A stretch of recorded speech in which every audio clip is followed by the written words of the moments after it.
Hello everyone, I hope you're having a good day. My name is Dr. Heather Moore, owner of Total Performance Physical Therapy. We're going to discuss why you should be strengthening your rotator cuff so you can avoid having that shoulder pain that we all seem to get from time to time. Most often people assume that they do enough in the gym that their rotator cuff is getting strengthened along with a lot of the major movements that they're doing, like a bench press or an overhead press. And that is a little bit true, but not entirely true. So let's talk about where the rotator cuff is. So the rotator cuff is located basically in the back of the shoulder, underneath the shoulder blade. It is comprised of a couple of different muscles, so it's not just one muscle.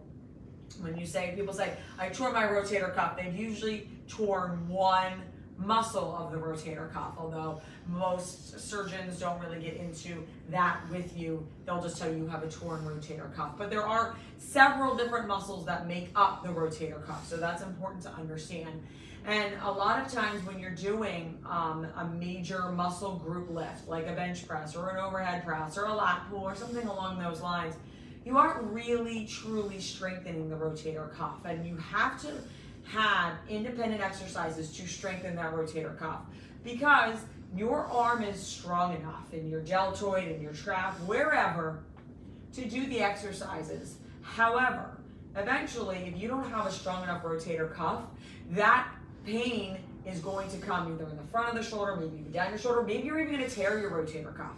It is very common to tear your rotator cuff just because it's too weak. So this type of exercise, the rotator cuff exercises, are not traditional exercises. They're not going to be major, you're not going to lift 100 pounds with them, but you are going to have to make sure that you are incorporating them into your workout.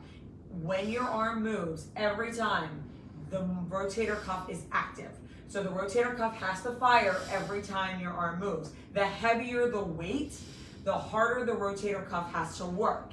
And if the rotator cuff is not strong enough to stabilize that large weight, you're going to use the biceps to stabilize. You're going to use your traps. You're going to use whatever it is. So if you're lifting a weight and you're going overhead and you're shrugging your shoulder, you're using these muscles to allow that overhead work. So it's not, you can wind up with neck pain, you can wind up with shoulder pain, you can wind up with arm pain going down your arm, numbness and tingling in your fingers. So it's extremely important that you really concentrate on doing specific exercises for the rotator cuff. You don't have to do 100 of them. And again, they're not real exercises where you're going to absolutely fatigue yourself. They are exercises where you want to get in more of a high rep and a lower weight, but they are specific movements that you're not going to get when you do overhead presses.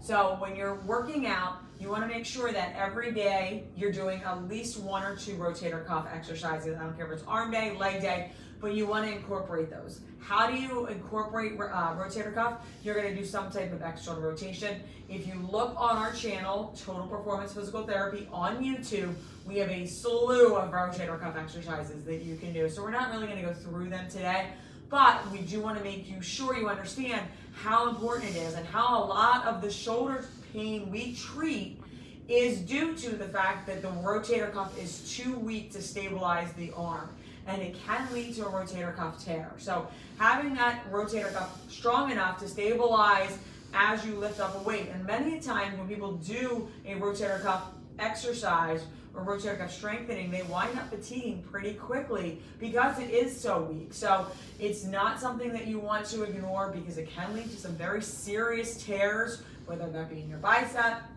or your rotator cuff, which then can eventually lead to surgery.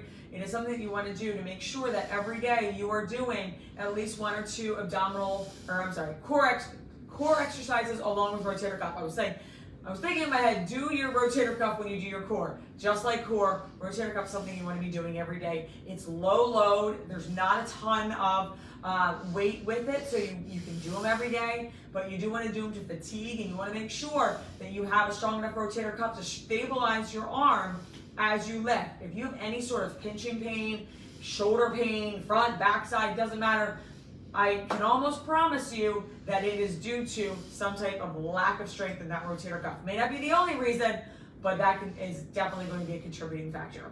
If you or somebody you know is suffering with rotator cuff pain or shoulder pain or any type of pain and wants a free consultation with a doctor of physical therapy, all you have to do is call our office at 215-997-9898 and we'd be happy to get you in. Thanks and have a good night.